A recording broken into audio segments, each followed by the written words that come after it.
Hello, welcome back to the Overstuffed Shelf. I'm Emma, and today we're going to do the mid-year freakout tag, which is wild to me that it's already time for the mid-year freakout tag, which I feel like is the point of the mid-year freakout tag, is you're freaked out because it's already the mid-year.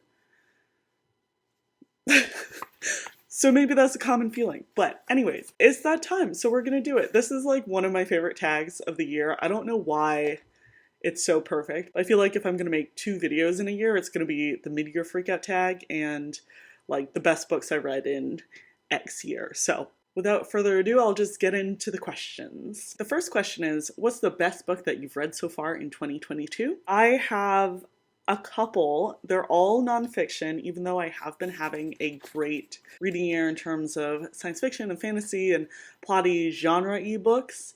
I do, like, when it comes down to it, nonfiction just like sticks with me in a way that can't be replicated. So the 3 books that I'm choosing as the best books that I've read so far this year are Seek You by Kristen Radke. I do own this book, but I read it and then I immediately lent it out to somebody being like, you should read this. This is a great book. Oh, here comes the dog. Do you want to say hi to the microphone?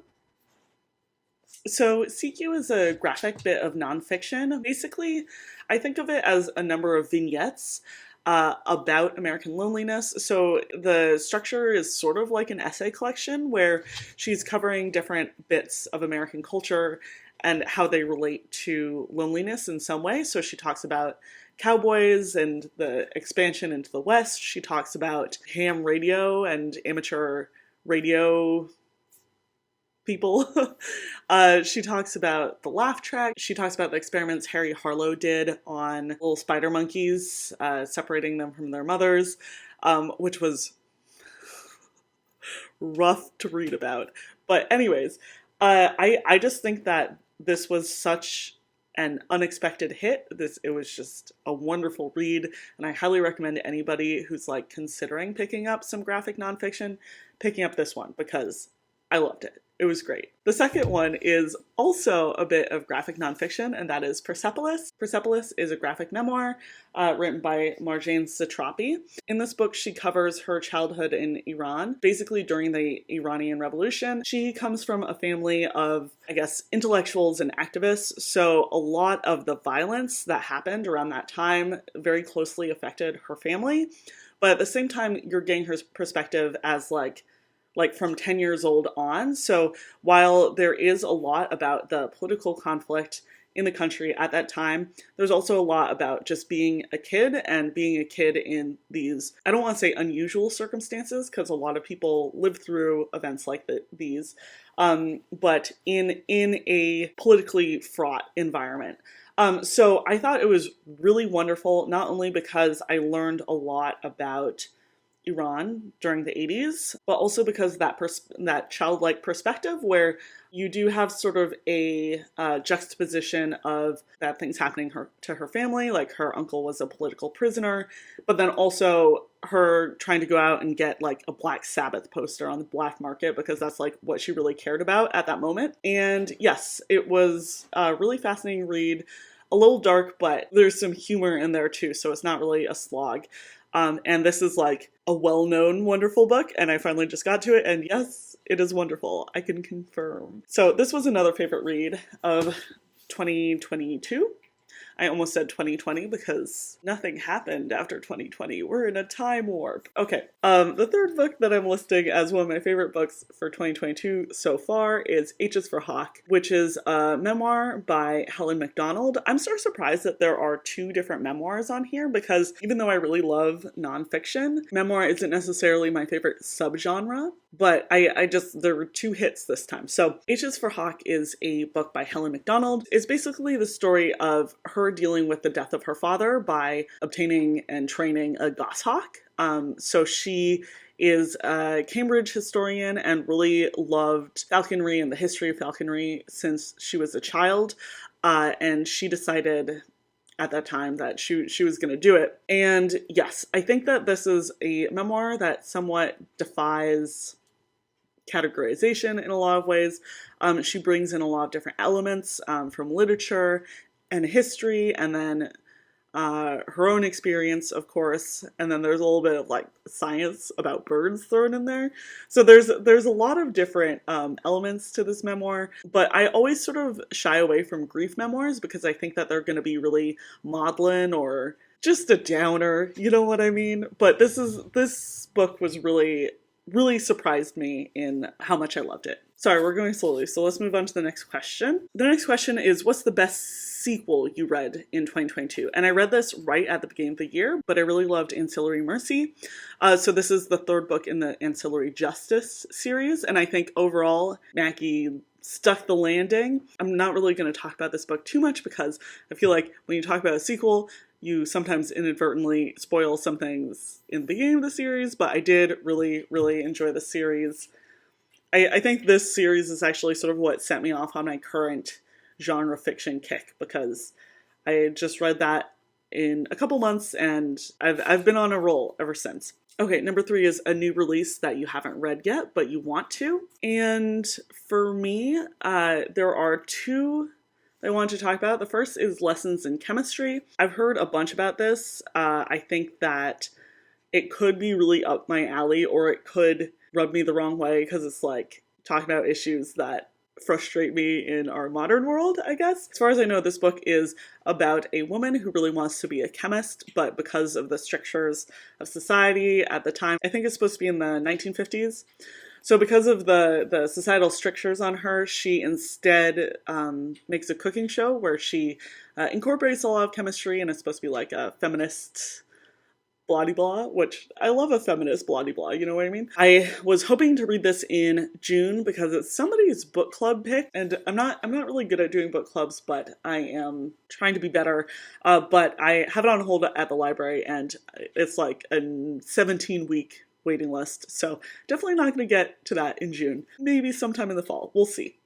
And then the other book that I'd really like to read this year is The Candy House. I really don't know anything about the premise of this other than it's in the same universe as A Visit from the Goon Squad, which is a book that I really enjoyed. I am somewhat putting this off because I want to reread A Visit from the Goon Squad before I read The Candy House. Just so I get the most out of it. And the reason I'm so excited for this is because I think Olive did a review of it and it was a total rave. I would really like to get to this one. Question 4 is, what's your most anticipated book for the second half of the year? And that's a clear answer for me. It's The Persuaders by Anand Giridharadas. Sorry if I just butchered that name. I did the like Google listen thing, but you know, I'm awful.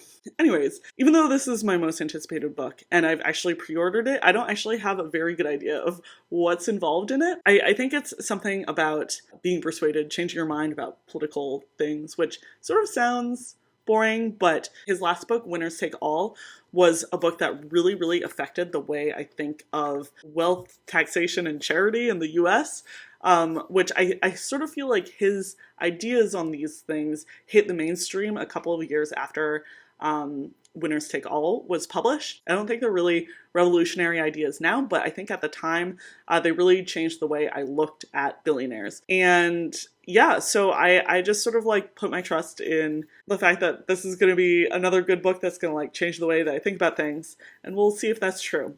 I'm trying not to have like extremely high expectations because I feel like sometimes the first book is like better than the second book and then the third book is, but anyways, we'll see. It could be very interesting. And that's coming out in October, so maybe you'll hear about it from me then. Number 5 is the biggest disappointment you've had this year, and for me this is a new release that I had requested from NetGalley, so I do feel sort of bad panning new releases. Like I feel like that's not in the spirit of BookTube, but I was disappointed in this book. So in January, A Molecule Away from Madness came out, and this promised to be a book about the molecular basis of neurological disease, basically. So I was sort of hoping for Oliver Sacks with more biochemistry, and I think that the author did a really good job of sort of getting the personal touch of Oliver Sacks in terms of humanizing the people who are affected by these diseases and really describing the human toll of various neurological diseases that she talked about.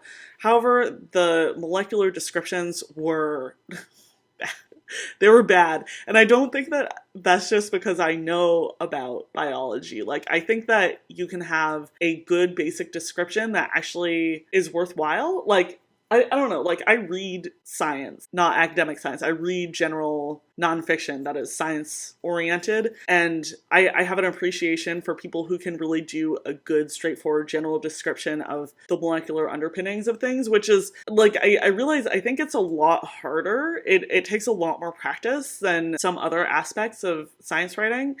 But she just did a bad job. It was to the point where like you couldn't follow what she was talking about because she would refuse to describe things by their name, probably because she thought like, oh, this is going to be like too much jargon. If you're committing to explaining the molecular basis of neurological disorders, you need to actually do it. You can't just be like, and then there's some science that you don't need to understand, but I told you about it. So science, I don't know. Anyways, basically it sort of pissed me off. Number 6 is the biggest surprise of the year, and this is for me, H is for Hawk. As I said before, it is a grief memoir, and I do avoid grief memoirs, and it turned out to be a big hit for me, so that was surprising, for sure. Question number 7 is a new favorite author, either debut or new to you, and I would say every single one of my favorite books of the year so far are written by new to me authors. So I'm putting Helen MacDonald and Kristen Radke as my favorite new to me authors. I have one of Kristen Radke's older graphic nonfiction books on my nightstand right now, and I'm really excited to get to Vesper's Flight by Helen MacDonald, which I think is like an essay collection. So I am very excited to read more of their work. Number 8 is the controversial one. This one is favorite new fictional crush. And like a lot of people who do this, I don't really get fictional crushes. So I always find this one hard, but I feel like in the spirit of engaging with this tag as much as possible, I'm going to list Jupiter North here. He is sort of the mentor character in the series Nevermore, which is a middle grade series where this girl, Morgan Crow, gets whisked off to this magical world and she has to figure out what's going on. And I mean, I wouldn't say I really have a crush on him, but he does have young hot dad energy, so we call it when we see it, and, you know, that's fine. Number 9 is what's my newest favorite character. This, again, I always want to replace number 8 with number 9, and then I'm like, oh wait, there's actually a question that's your favorite character. Anyways, so my new favorite character is probably Joyce from the Thursday Murder Club. If you've read that book, you know that Joyce is a very funny, wonderful character, and I won't get too much into it, but I do highly recommend you read that book. All the characters are really a joy to follow along with. So that's my newest favorite character. I mean, if I had to do favorite character of a book that I read this year, it would be Miriam from Spinning Silver. But I'm not counting her because that was a reread, but I just wanted to give her a shout out because I do really, really love Spinning Silver, and I feel like if I don't mention it now, it's not going to get mentioned in this whole tag, which would be sad. But it is one of my favorite rereads. Question number 10 is books that made you cry. So I don't know that I cried for any books. I don't know the last book where I had like tears streaming down my face type crying, but I definitely did tear up during CQ. There's an engagement with some very hard topics in that book, and the descriptions of the experiments that Harry Harlow did on monkeys was just like crushing, especially with the visuals. I feel like that's part of the reason why I liked this book so much, is I feel like it needed to be a graphic bit of nonfiction. It's not like, oh, here's some thoughts and here's some pictures to go along with it. Like, the visuals really did affect the way you felt while reading the book. So that's number 1. I think I also sort of teared up during Kingdom of Back, especially at the end. No spoilers, but it's the story of sibling love, and I don't know, it just really affected me. I feel like sibling relationships sometimes don't get a lot of attention as like a central relationship in story. And I really appreciated it. I thought it was a great read, and it did, in fact, make me tear up a little bit. Question number 11 is books that made you happy. This one was actually harder for me to answer than books that made you cry, because I was going through my list and I was like, did any of these actively make me happy. Like some of these were very page turnery, and like I'm happy when I read because I feel a certain way, but it's not like, oh, like this character, this event, these plot points made me happy. You know what I mean? But I decided to put the 2 books from Jen DeLuca's series that I read this year. So that would be Well Met and Well Played. These are romances that are on the backdrop of a Ren fair, which is just like such a fun setting. I don't think that either of them were really like blow me away books where I was like, oh, this is like getting at something profound actually, or like, oh, this is the best romance I've read ever. But I just thought that the setting was fun and they were a bit of a romp, so I had fun with them. I enjoyed them. Next up is what's the most beautiful book you bought this year? And I do think Seek You. I've answered that one for like 4 questions, which I feel like is always how this tag goes for me.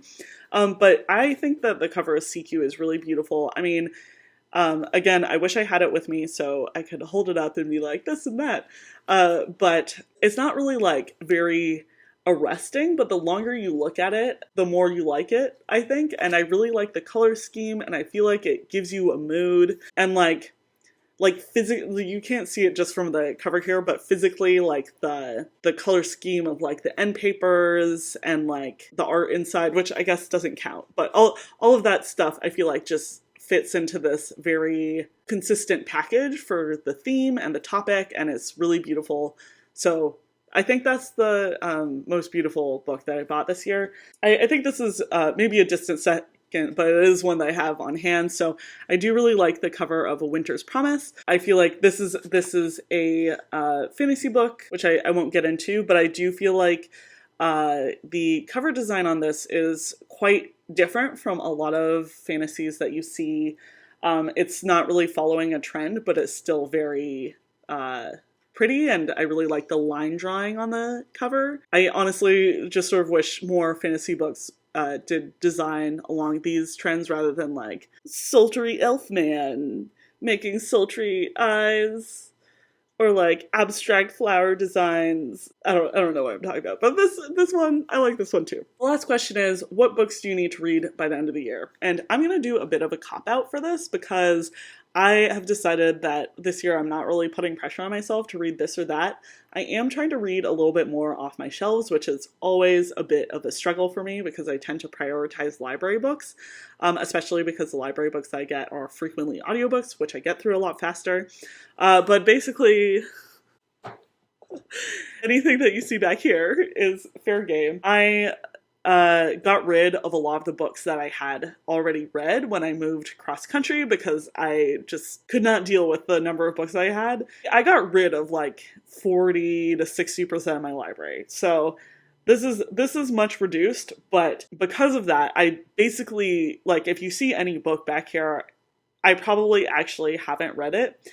So that's my answer to this one. I'm going to try to read more off my shelf. Yeah, I think that's a fine goal. I guess I could pull off random ones and be like this, but I'm not going to do that. Anyways, thank you so much for listening to me rattle on about my feelings about books. As I've mentioned in many videos this year, I do feel like I'm having a much better reading year than last year, and the numbers check out. Last year I read 41 books the whole year, and I did not hit my Goodreads goal. This year I've read 46 books so far this year. So I've read more than twice as much. And yeah, I mean, it's sort of not surprising with what was going on with me last year. But I am very much enjoying this newfound motivation to read more. That's it for this tag. Let me know if you've done this tag. I also really like going and finding other people's videos for this one. Let me know what your best book of the year is. Let me know if you've read any of the ones that I've mentioned and your thoughts and feelings. Yeah. All right. I'll talk to you guys later. Bye.